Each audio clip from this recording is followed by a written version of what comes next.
I always, when someone takes or celebrates time of sobriety, I always try and remind them that, like, hey, I'm not celebrating the like good talk you gave in front of all of us recovery people. I'm celebrating the moments that no one watched, right? There's a lot of moments where you had to make decisions behind the scenes when maybe no one would know to do the right thing or to do what was like contrary to easy, that was more honest than you wanted to be, that was less ego filled. Those moments, a lot of those have to occur for multiple years, I think, because recovery is so like before you get it, it's so isolating, right? It's so like my world becomes so small.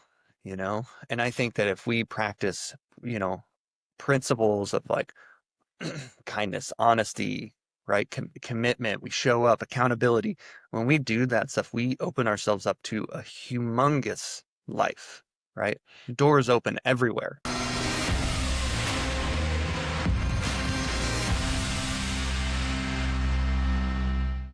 Hello and welcome to How Did You Get Here? I am your host, Maya Kruger, and today I am so excited to have Kurtis Girard on. Kurtis is a mental health professional, an interventionist, and the owner of a residential treatment center in California.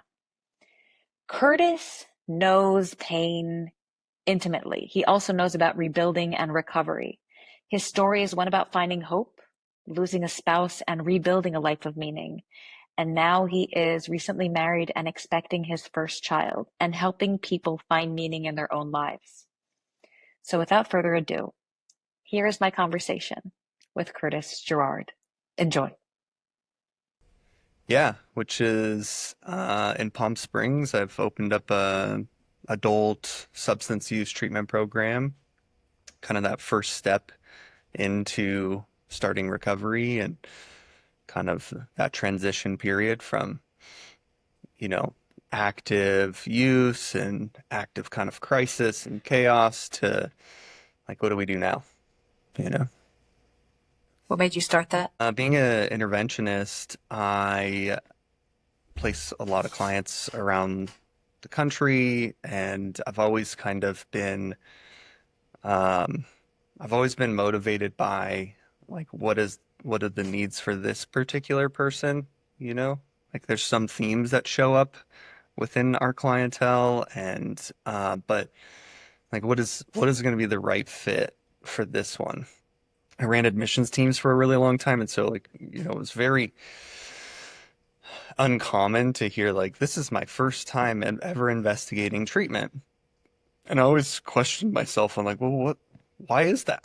You know, like it can't be like, like we have some structural like baseline modalities that we do in this kind of work, and Mhm. they work, right? There's evidence to say that they work, and I wondered why are like there's so much recidivism and like so many repeats, and why is it so uncommon? And so I basically just tried to create something that was flexible to the person rather than like here's a product that's down the street and down the street and down the street and down the street and this part of the country. And um, our clients come in, and instead of kind of going through the same process that all the other clients might be going through, it's more of like there are some markers that they're going to experience, but our team shifts when they cannot, right? Whether they Okay. don't have the skills, they've never been exposed to that, or they have resistance in a few different ways. We have kind of a multitude of offerings and personalities to kind of like pad the approach. It's kind of the idea. So, I'm always curious about this idea of resistance in treatment. yeah. There's this term in the therapy world hmm of hard to engage clients, right? So tell me about that for you. And also, I'm curious about that in combination with the role of the shepherd that you've mentioned. So, yeah, I mean, as far as like resistance goes, like I work with individuals as far as an intervention practice. Like one of my first, when I talk to a family, they're telling me this story and they're basically telling me how this person will not get help, right? And nothing we have done can facilitate that, a change for that, right? It's kind of like my first marker, like this is a case for me, right? If I can help you and give you some advice or give you some new language really quickly, right? That's not a case for me. I don't send you a contract to like for me to just give you a little bit of advice that you could kind of find somewhere else, right? With someone with 20 minutes, So right? just can you explain for the people that are listening that don't know what an interventionist does? Yeah. Tell us what that So, is. I use a multitude of different models and tools to help create communication between a family who has a pattern that has allowed it to stay in a state of crisis, right? Challenge, and more particularly, one or more individuals is struggling with addiction, right? And some oftentimes, most of the time, there are some surrounding mental health challenges. There is lack of support in more areas than just the identified patient, if you will, right? Or The whole identified system loved is one. struggling. The system is struggling. And I help to identify what that is, and try and reduce shame in the areas that most people don't want to look at before we can start to like address. Because with that piece, I find that sometimes family members are kind of compensating for that. Like, I don't want anyone to see this because I'm afraid, I'm shameful of this. It hurts me. This is painful. And so now I'm going to really like shift that energy onto this individual because they're the problem. And I just try and like demystify that. So my job is to demystify that, educate around substance use, around challenges, around like oftentimes there's some generational impact. There's things that this person can carry and we can put the pin on that and say, hey, this person, this is yours. And then there's stuff that they're oftentimes carrying that is not, you know, it's not theirs. It might be A lot of grandma's. times like Yeah. grandmas, like they're carrying something on behalf of an older generation that Yeah. that Yeah. generation was maybe not able to feel. Yeah. And so I walk them through that process of kind of understanding that and approaching in a manner that is ultimately kind, constructive, thoughtful, and inviting. And and then we offer them support for that. And in multitude of areas, right? So I do kind of put my finger in kind of like the holes in the ship, right? And I tell them, I like get to say like, hey, this I can plug these things up right here with not like using this language and not doing this, but these things have to be fixed, right? Or these things have to be addressed if you want your loved one to come back in this ship, you know? It's an interesting choice, though, to become an interventionist, which is essentially entering a situation where the person that you're trying to help doesn't want it. Uh-huh. So you're met Yeah. with a lot of resistance, and you chose this career. Why? I ran admissions teams for a number of years, and at some point, um, that category of parent that calls me every couple months and asks me what I should do, and here's the situation, and I give them the best I can give them from that seat. Eventually, there's so many of them that just kind of kept me up at night, and I just at some point I realized that they needed someone to hold their hand or stand next to them, and I had to leave like my desk behind the phone. And so I got invited. I thought it was rather silly, actually. My friend was like, "No, no, no, you have to come to this training. You have to do this. I'll pay for you to come to this training if I must. Like, but I think you'll like it." And I went to a training.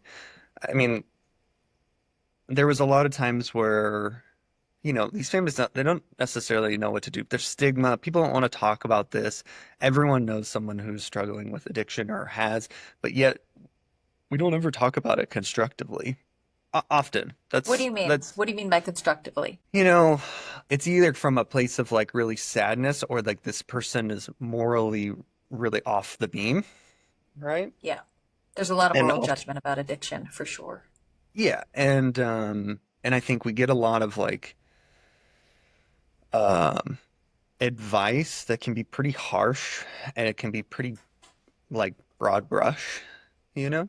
Like what? Like What's a piece of kick advice? kick them out, cut them off, you know, give them like, give them real solid talk about how they're screwing up and shame them and guilt them and things like that. And um or also the other thing is like the waiting, well, they'll never get help if they don't until they want to. And I just don't believe that. If your messaging is a certain way, I think that, yeah, the chances of that happening, absolutely, right? But You're talking so I about just, waiting for a rock bottom that's going to inspire the yeah, person to, yeah. yeah, there's still work that needs to be done. It doesn't matter when you've come to that rock bottom or you decide that like, oh, this is enough pain, right? Wherever that is on the scale, right? Like there's still work that be done. It doesn't become easier to walk through life on life's terms. It doesn't become easier to face challenges. A friend of mine who just celebrated like a couple years ago, like yesterday, I just like kind of gave him some congrats, and he asked me about Sobriety? it. Yeah. And what I've come to find in like the 15 years that I've been sober is just that there's a lot of moments that go uncelebrated that no one's watching, right? When you have to do this work, like when this stuff has to show up, right? That work still exists regardless, you know? And Say more on that. I mean, I don't know if we're at the place to go that personal, but like I've experienced a lot of life transitions in 15 years of recovery. Starting at 21st birthday, having no driver's license, right? Like buying a car, DUI school as a 20-year-old, living in sober living, to marriages, to loss, to weddings, to, you know, big career moves, and I have like my support group or my friends or my family right around, but it's a lot of times that like whether they're watching or not, like I got to do certain it's rubber meets the road moments, So you're like I talking have about to when be, there's no witness to your yeah, choices. You still have to yeah, make those choices. yeah. And I think that stuff has to occur regardless, right? And um so I always, when someone takes or celebrates time of sobriety, I always try and remind them that like, hey, I'm not celebrating the like good talk you gave in front of all of us recovery people. I'm celebrating the moments that no one watched, right? That like brought you there. There's a lot of moments where you had to make decisions behind the scenes when maybe no one would know, right? To do the right thing or to do what was like contrary to easy, that was more honest than you wanted to be, that was less ego filled, that was those moments. A lot of those have to occur for multiple years, I think. Because Okay. And you mentioned, recovery yeah, is go ahead. recovery is so like before you get it, it's just isolating, right? It's so like my world becomes so small, And I think that if we practice, you know, principles of like kindness, honesty, right? Commitment. We show up, accountability. When we do that stuff, we open ourselves up to a humongous life, right? Doors open everywhere. People are attracted by that, right? Why And does the recovery world feel initially so small? I mean, it's new. I don't know that the recovery world feels so much. It's kind of be quite overwhelming when at least for me, when I was 19, right? When I walked into like the first thing, I was semi-forced, but um, not forced. I had no other option. I just didn't have any other Can I option. I ask couldn't. about that, about your own journey with sobriety? Yeah, I mean, from 12, I started. I think I picked up my first drink at 12. Nothing happened. I didn't come from like a drinking culture, you know. But whatever happened, happened, and I had a drink at 12 years old, and I was like, this feels much better than however I'm carrying whatever I'm carrying every day, you know. What were you Um, carrying? I mean, I was pretty anxious. My self-esteem was um, pretty low. I think I combat that with like a lot of like overcompensation, trying to be savvy, friends with everyone, chameleon-like, right? I'm this People person in this pleasing? serenity. Yeah. Um, I was hyper aware of what people I thought people needed me to be in that situation, right? And whatever it was, you know, 16 years old, I worked at Vans Shoes. Like I was you know, I was the sales guy on the floor, and I knew all the shoes, and I knew all the skaters, and I knew all the things. That's so specific. And I mean, it's just one example where there's like a lot of moving pieces that I was like, oh, you know. And my boss is like, "Hey, I need you to sell more of these backpacks." And I don't think he ever actually thinks that I would actually do it. And by the end of shift, there's 3 backpacks sold. Like it's just. But whereas like my other team members were like, whatever. I'm 16, it's So my you would job. take things very personally. Oh yeah, it was very responsible with like what the people around me in the situation thought I needed to be. You know, Would you and say it's a hypervigilance, though? it was absolutely a hypervigilance. Where does that come from? My mom was a single parent with 4 kids from 3 dads. By the time she was 24, I was the first. Okay. Um, so there's a lot of moving pieces in my life. So what was the assigned role you feel you were given as the firstborn into I don't that even, system? I don't even know that I was assigned a role that like, or that I felt I was assigned a role, but I was just trying to catch up, you know? Like there was not an organized schedule, right? And so I was trying to like I believe I was just always trying to perceive like what's next and what's this and what's going to happen and how do I prepare myself for it, right? Um, What do you think you were preparing yourself for in retrospect? I mean, got to prepare myself to be the last dropped off at school and be late and walk into class 5 minutes or 10 minutes late and then get sent back to the office and come back with I always use this piece of like I just remember walking back and you either got like if you were an excused absence you got a blue slip and if you were unexcused you got a pink slip and you had to give it to your teacher and it was the most shameful walk I think the first Sounds time I ever awful. feel it. I'm like second grade. I don't drive a car. Like I don't know how to get here. But you I felt barely know that. responsible for being the one with the pink slip. Yeah, here I am walking in front of the whole class, giving it to my second grade teacher, who I idolized. He was like a cool surfer guy. And I was just like, this guy's the coolest teacher. And I think like in that, like there's an opportunity for like, oh, this is something I like. This is a messenger that I can get behind. It's responsible for my learning, you know. And here I have to do multiple times a year, like walk up with my head down, you know, and Be like different. and not be like, oh no, I'm excited for this to receive, you know. I walk through my peers and here I am. I've missed however much of class now, probably more now. Instead of 5 minutes, I've missed 20 minutes because I had to somehow explain. And like, I mean, I feel now, right, and in my 30s, having been a professional for a long time, done a lot of my own work. Like, I feel like, wow, you know, not that my mom was aware or anything like that, I was just trying to survive. So was that kid. And so was I. Yeah. So at 12, you So, pick up a drink, and this feels like a relief. yeah. Wasn't that sexy or anything like that? It was kind of just like some wine coolers, with a neighbor kid. Wine cooler. Interesting.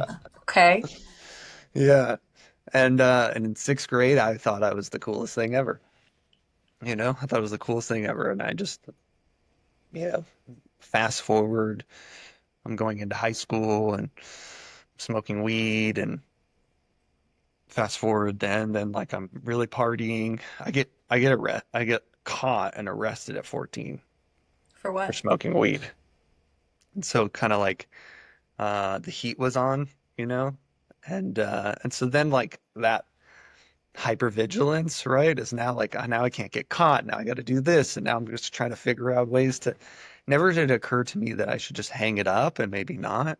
I don't know what that is for people, you know? For me, Hang it up was the just, substance? yeah, like, oh, maybe this Sounds like it behavior was I should, giving you something vital. for It was sure. helping you to survive. Yeah. Yeah. So I just navigated trying to not get caught the least amount of times. So the But hypervigilance just switched oh yeah, costume essentially. Yeah. yeah. Just how do I circumvent whatever rules or like bars have been placed on this, you know?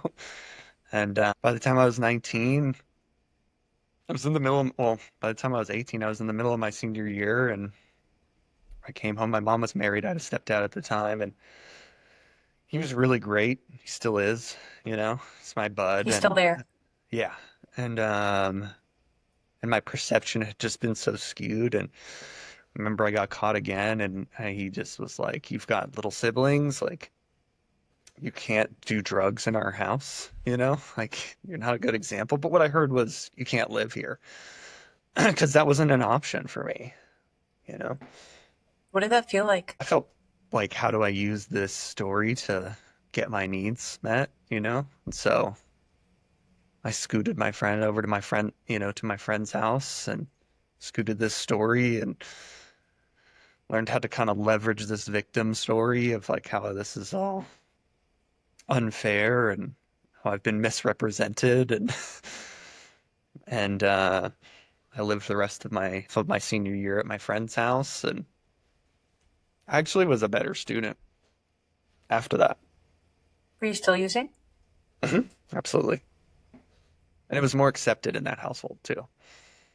So like we would party on the weekends and if we needed a ride, my friend's pops would come pick us up so we wouldn't get, you know, we wouldn't put ourselves in danger. It was like kind of that community or that kind The of, harm reduction? yeah. He didn't really care if we smoked weed and, you know, so, but What we, is your take on weed? at that time, I think it was a lot less harmless. Now I worked with teenagers for the last few years, about the last 5 years, and young adults. And it's a lot stronger. It's having a lot more The impact on substance the brain. itself. Yeah, it's having a huge impact on the brain, What are you especially with young seeing? boys. I'm just seeing a lot more like disconnection from reality, a lot more like psychotic symptoms arising at higher rates. You know, like, I mean, when I was 16, like, I was filled with a lot of paranoia at times, you know, when I was smoke weed and I'd be like, oh, someone's gonna catch us all the Of time. course. But, you know, kids stop and like that persists for months. Like that didn't happen. You heard like the stories, like all the stories that people tried to like scare you straight with, like could actually happen for kids now. You From know? weed. Yeah. To give you perspective, is I when I first started the first treatment program I ever started out was a detox residential, and we would drug test everyone when they came in. Someone who like had like 1,000 micrograms per million, right? That they scored on their drug test for weed. That was like a pretty heavy pot smoker, Yeah. right? When I was at the teen treatment program, kids who did not have the same access to it were like scoring at like 3,000. So they were like smoking half the time or using half the time and 3 times the amount of content of THC. So, and I just think like, you know, an adult fully formed brain, probably a lot less impact, right? But these kids, especially with the other impacts, I mean, they're navigating like technology that I didn't, right? Rapid moving. They're already distress tolerance is already pretty low. Like they get what they want right now. Call it good or bad. Like, you know, we had a certain level of discipline, at least I did, right? Like I knew what was like not okay, and I knew what was going to be like accepted. Like it was very clear. This was okay, this wasn't. Um, I mean, I was like, I'm growing up, like I knew so much that like as soon as like if my sweet grandma like called me out for doing something bad, like I'd cry just immediately. You know, like I You knew what immediately was wrong. felt like you were, yeah.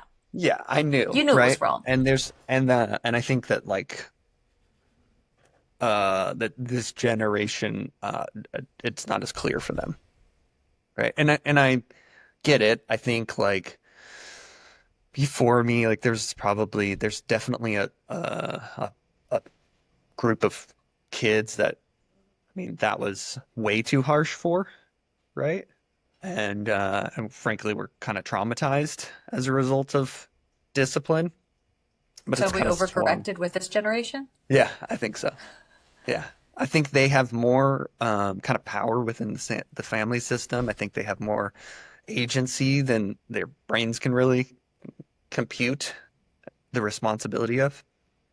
And And boundaries keep everyone safe, right? We need the yeah, boundaries to protect us, especially yeah, as kids.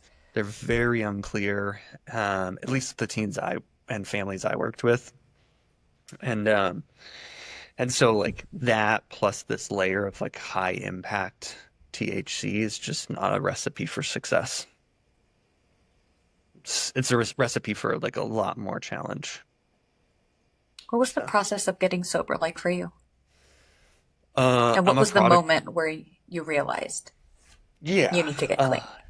I mean, it didn't occur to me that like I was going to be a sober person and like a advocate for recovery and like this that wasn't the mission.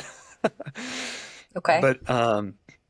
But it was becoming more real. Like my friends, I was getting arrested. I couldn't stay away from the police. Like I got pulled over all the time. I just didn't look, I looked sketchy. My friends were getting arrested. My friends were overdosing.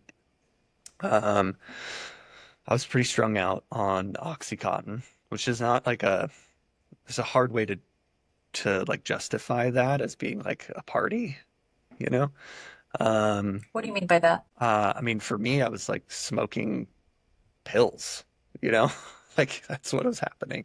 And I was doctor shopping and I was like convincing these doctors that I had pain, which I did, but like, it was there was a lot of markers for like this isn't what I was morally raised to do, let alone like anyone could have been, you know?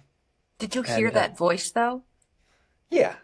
Yeah, I mean, You knew it the whole time. I knew it was incongruent for sure, Okay. especially at that point, but I didn't think the solution was to become sober entirely and, you know, like straight-laced. That's not what I was thinking. But what ended up happening is my friend overdosed in front of me and I called 911. This was before like you could call and you'd be like protected if you will, you know?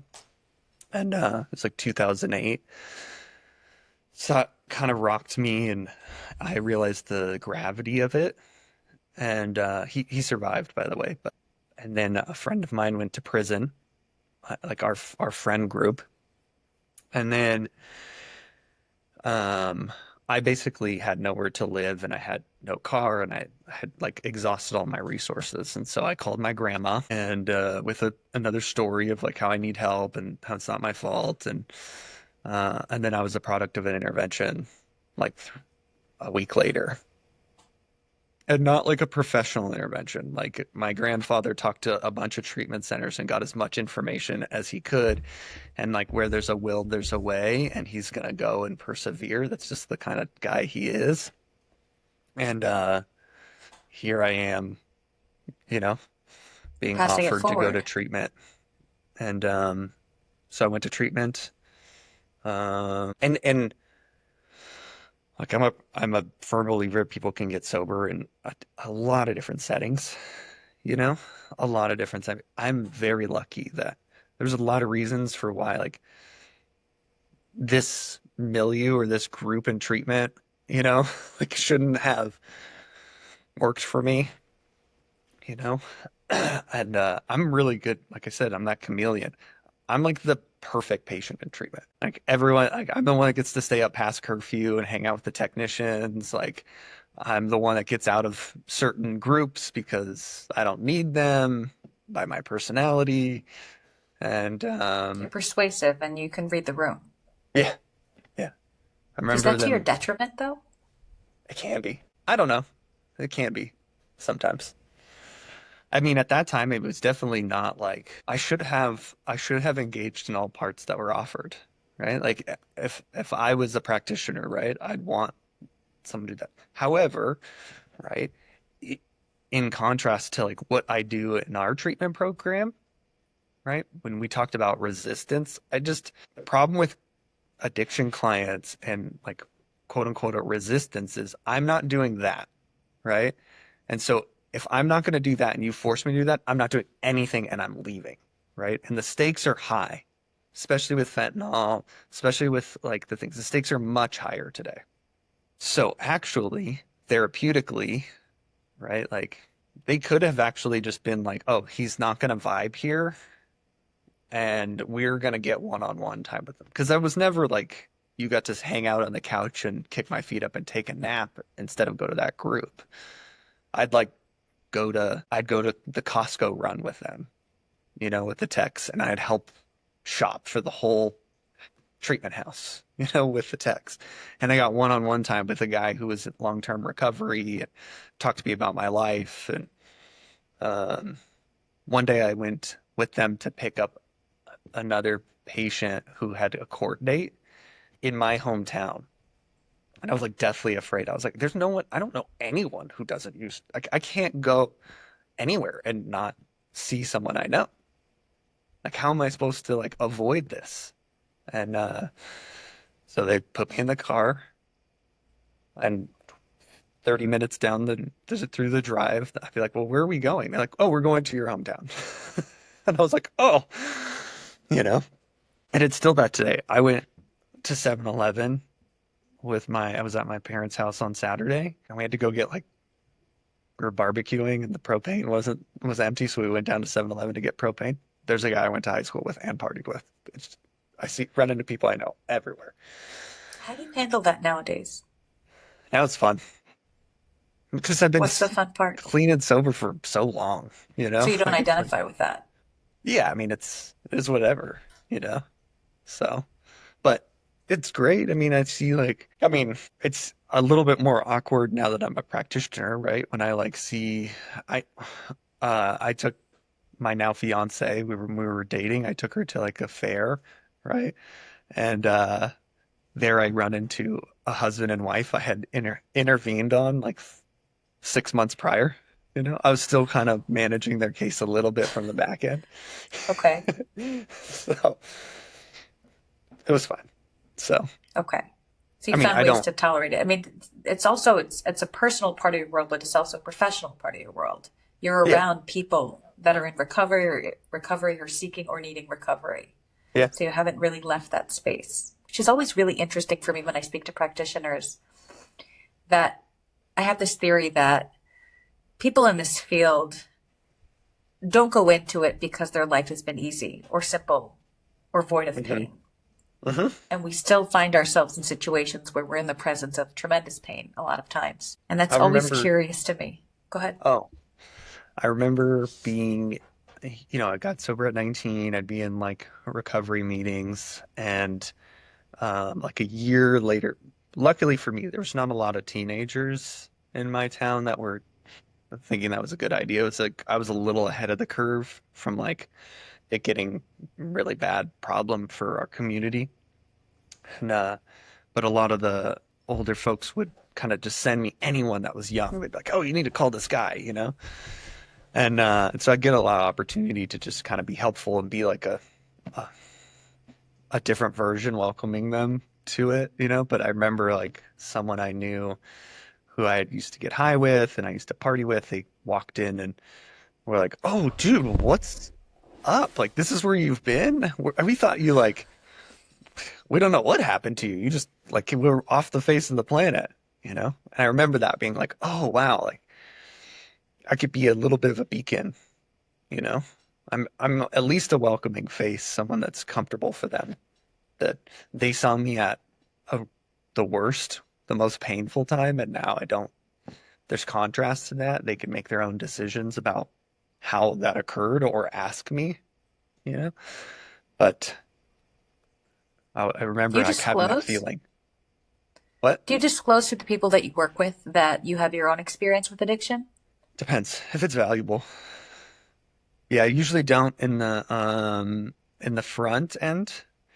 Um, I like to build a case that I understand it by kind of like naming certain things. Things that you would know, you know? If you were in it yourself. Yeah. Yeah, it's kind of like spotty you got it or, you just Okay. like they think they're being sneaky. I find that specifically substance use patients actually have a little bit they kind of have a little bit of thicker skin, so you can kind of like be a little bit through the front door with things like, yo, like everyone sees this, you know? Like, and they actually respect it when you do that, I think, When you actually. call out their Yeah, sneakiness or their yeah, hiding. yeah.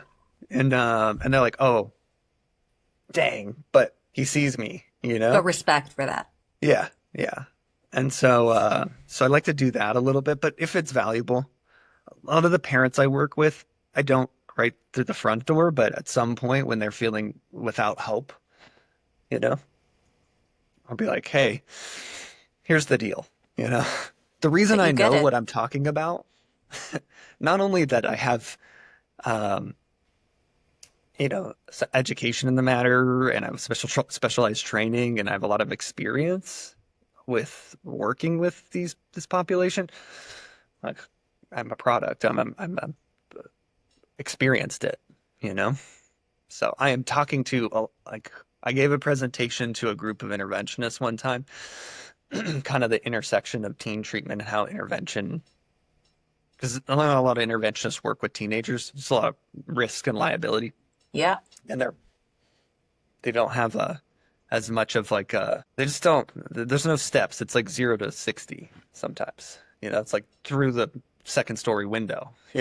Like Is your treatment center for teens? no, no, it's Okay. for adults. But I worked with teens previously.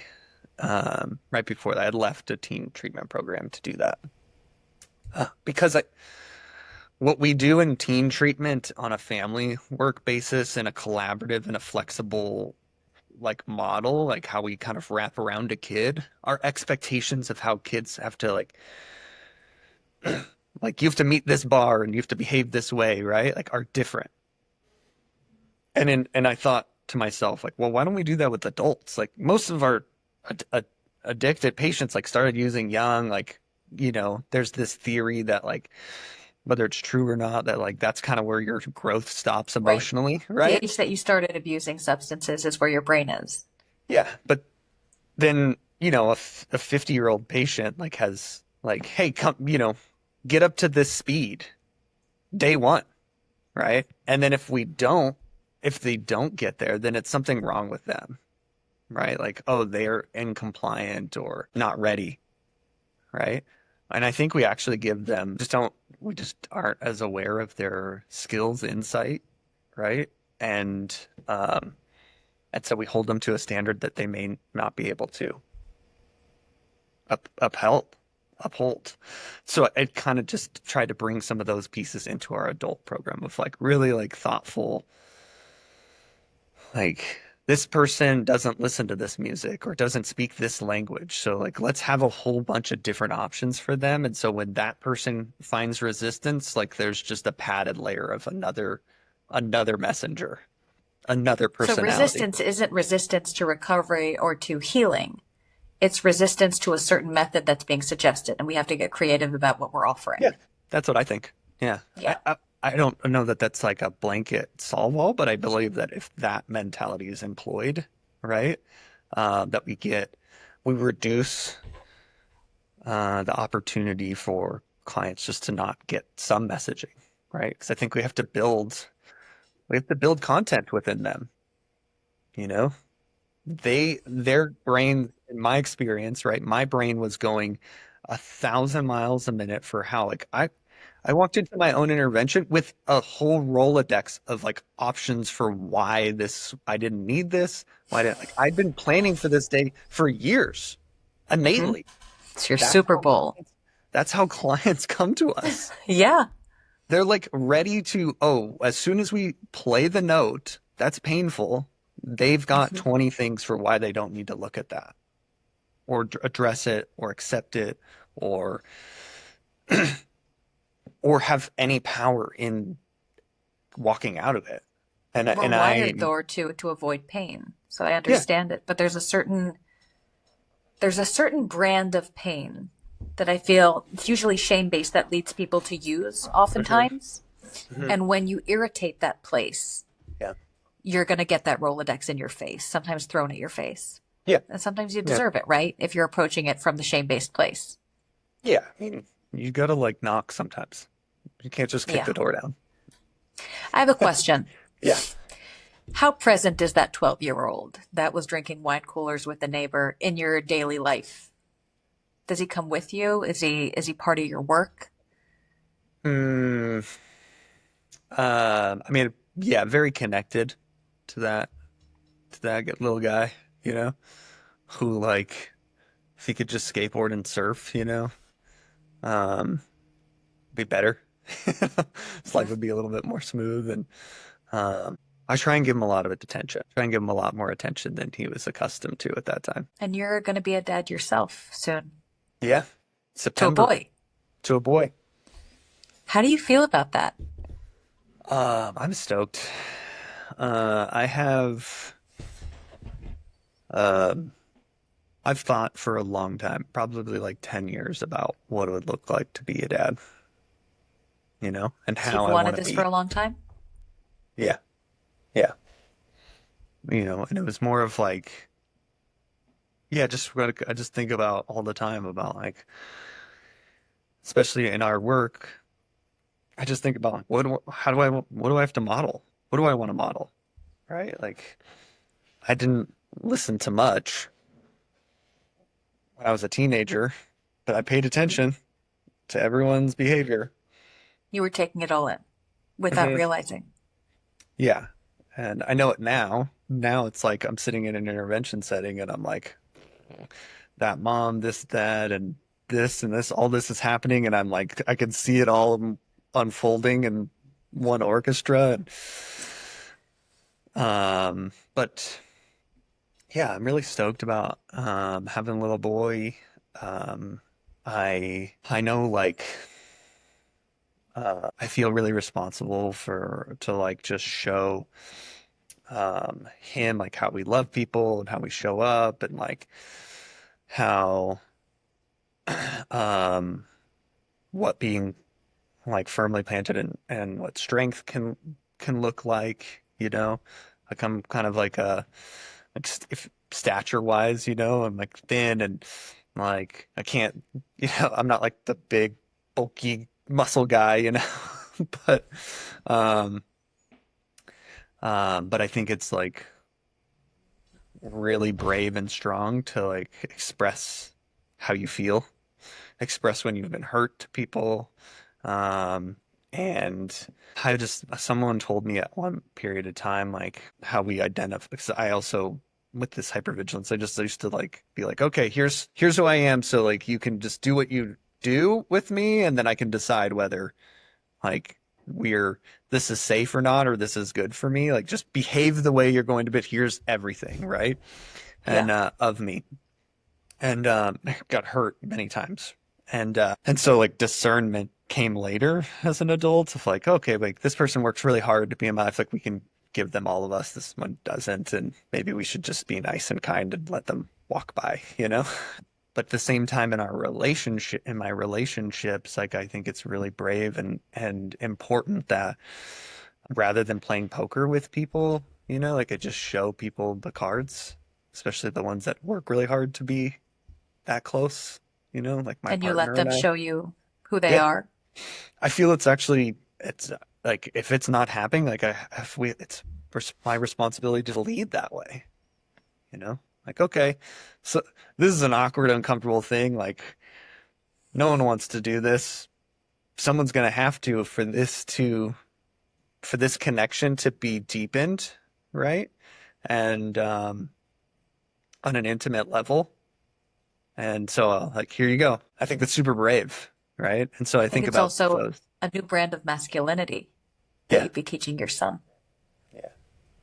So, I mean, early recovery, I used to be in like a lot of men's groups, and I used to pay attention to people's like relationships, and I like there's a lot of messaging that I just didn't agree with, you know? And these guys Which didn't was seem what? very like they would chalk up like they would come to these groups and they would essentially complain about their partner, right? And then give them like literally make no decisions and just do everything that their partner would want and then complain about it in their like small groups. And they were not happy about it. And I was like, that's not an attractive relationship to me, you know? So there's no personal responsibility in that. There's no You're personal not making any responsibility, choices. and I'm just blaming this other person, and I'm just with this person because it's convenient, I guess. I don't know, you know. And I chose it. Now I got to like stand behind my decision. I don't know. And so um, I just try and like think about like I'm here. Let's start here. Yes, I chose that. And what's my responsibility? And there's things I'm interested in doing, and there's things I'm not, and there's things I that you need as my partner to that I want to be able to do, and I need to find out and understand and help navigate, um, and there's things that hurt me and like that I don't jive with, and like I got to communicate those things. So here we're bringing like we talk about a lot. We're bringing this son into a realm where like we express our love for each other often, right? You and We your fiance. yeah, we talk about how things are challenging and we navigate them together, and you know we voice when we maybe are not in the right place to have that conversation, and we voice when we are, and we try and name what rifts are happening between us or but most of the time we're like we just look for what's more aligned, you know? What's more aligned and how do we get there? Less responsibility and like finding out who the culprit is of why this is here and more of like what is it and do we walk through, you You know? mentioned at the beginning of the conversation doing life on life's like terms, Yeah. right? But not looking for the culprit as part of that is accepting that this is what is and we have to work with it somehow. Yeah. And it's better Yeah. to do it together.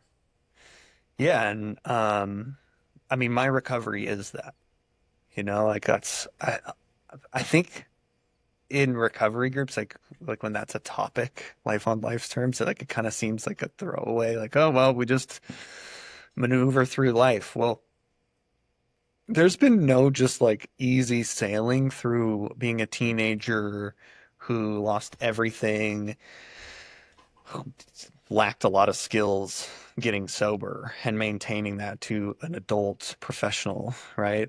Um, for me, you know, whether it's been my relationships, my friendships, you know this, maybe your listeners don't. I'm widowed.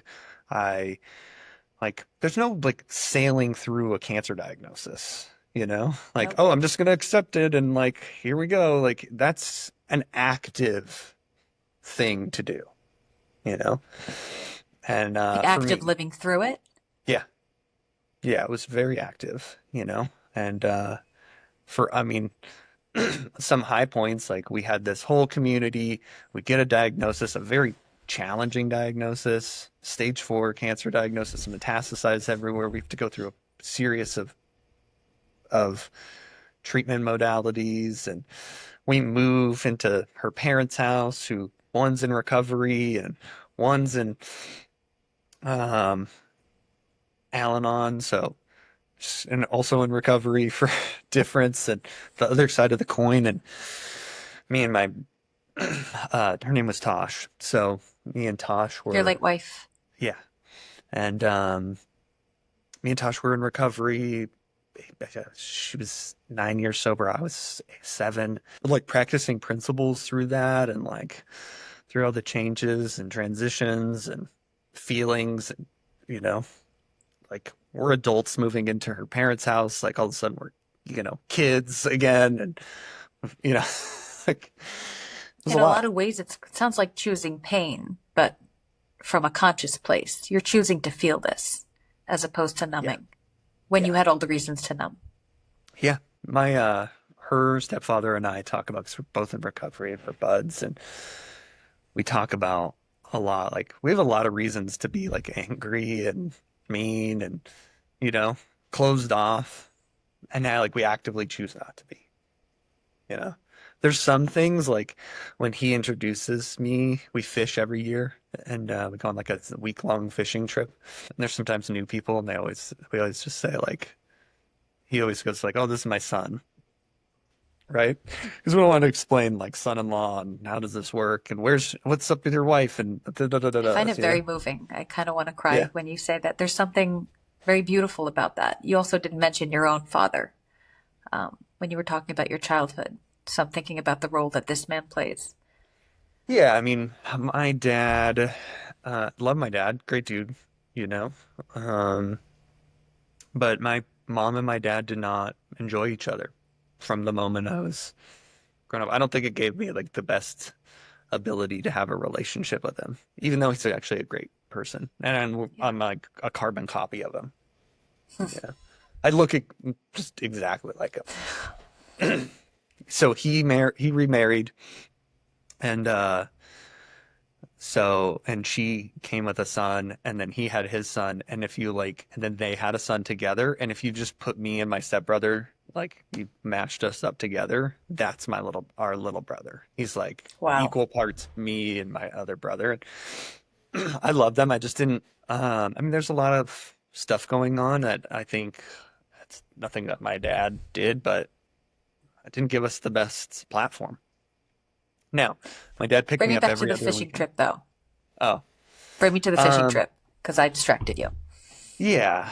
I mean, I have sought like guidance just because that there was that wedge there, you know. I've looked for mentorship, I think, you know, and her stepdad is one, you know. He's like the guy just could not care about any how people think of him. Like he's just so free. I mean, he retired last year. He after 4 years ago, it was like a year and a half after Tosh passed away, and he got his own cancer diagnosis, and so he retired. And like he's like, okay, like I'm gonna just he was kind of buttoned up, worked in corporate America, and now like he's like for the next year he like dyed his hair every different color, and now like he's like literally has dreadlocks, you know, like he's I love just, it. you Okay. know, He's a free and person. he's so free, you know, and he's got more piercings. I mean, it's just like this, he's just they travel a lot and like goes to a new country, gets a tattoo, and it's like it's just like and but at the same time understands how to work in business, and so we talk a lot about it. He kind of keeps me like, and he's gone through this crazy transformation like personality wise, as far as like being used to be kind of angry and kind of rough, and now he's not. He's like the softest human person through this experience that we had, you know? Of loss, of losing So, Tosh. yeah, but I think, walking through that, I mean, we're just connected in a way that is can't come without that, There's a depth there that's just, you know, like not wife at the time is in the hospital in the ICU, and they give us this diagnosis, and she has a brain surgery in like literally 24 hours, and he's like, you guys need to move in with us so we can take care of everything, and you have to convince her because she's stubborn. So if that's something you want to do, you're coming, it's fine, you know. And I knew him like at some family occasions at the time, I knew him from a couple like recovery meetings, and from like that place on it just grew. So, and then there's three dogs and four of us in a two-bedroom condo. And And now you get to be a dad yourself. now I get to be a dad. There's a lot of things that I actually have. I mean, I have a lot of parents. So now I have like three sets of parents, and they all have different qualities. It's kind of like when I got sober, they used to be like, oh, take what you need and leave the rest. And so like I have a threefold dads to be able to be like, oh, this is this, and I'm gonna This dad pick is good for this. And this. yeah, Yeah, yeah, I so love it. rad. Delegating. Yeah. So, Thank yeah, you for you're this. I welcome. really want to thank you for the time and for your heart and really sharing your journey. And the word that you said at the beginning of the conversation of the role of the shepherd feels Oh, so yeah. present for me in all the things that you've described and also the role of the mentors that you've had, the men that Hmm. have shepherded you through these Hmm. experiences, especially the one that you just spoke about losing Tosh. And Yeah. now you get to be a shepherd of a different kind for your own child. Yeah. I mean, it came from, I used to say that in the admissions, like I'm just a guide, you know? And, but now I'm like, I think more about that. What's leading with my steps and where I stand and, where I'm not afraid to go, you know, rather than what I say.